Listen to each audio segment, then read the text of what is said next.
at the Foreign Office. Doctors who are reported to the General Medical Council after complaints from their patients are to face quicker and more serious sanctions in future.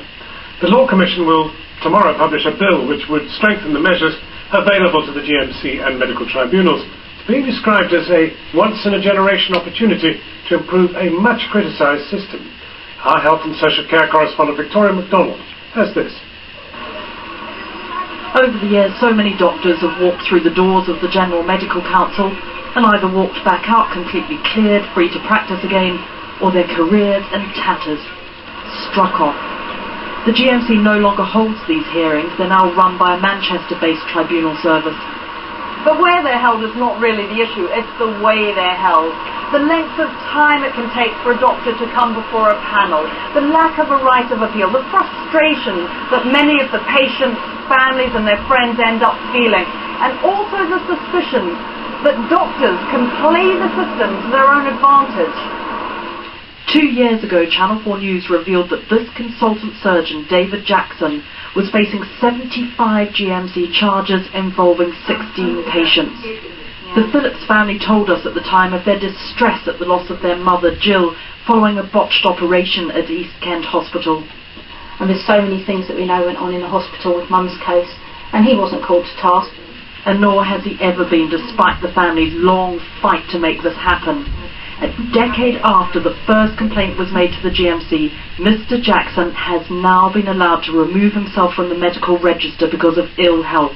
He did not have to answer any of the charges. Today I spoke to Jill Phillips' son, Tom. There's a lack of compassion in this. There's a process which we don't think works. But where is the human element to it?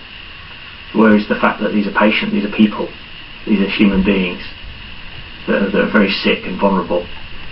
Tomorrow the Law Commission will publish a draft bill which would speed up the process, allow an automatic ban on doctors convicted of serious crimes, and give the GMC the right to appeal a tribunal decision. In fact, the Jackson case has troubled the GMC itself, and next week they plan to meet the family. But they would also like doctors who've been allowed to remove themselves from the medical register to apologise and for their charges to remain on record. The whole system has been improved through the 2000s, but it needs much greater further reform to speed it up, to make it more responsive to patients and to relatives, but also in many ways fairer to doctors, that it is a faster process and one which is not bogged down by legal rules and procedures and yet remains fair. We asked Mr. Jackson for a comment through his lawyers, but were refused.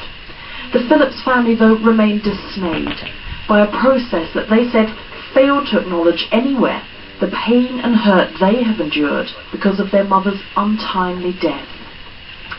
Victoria MacDonald reporting.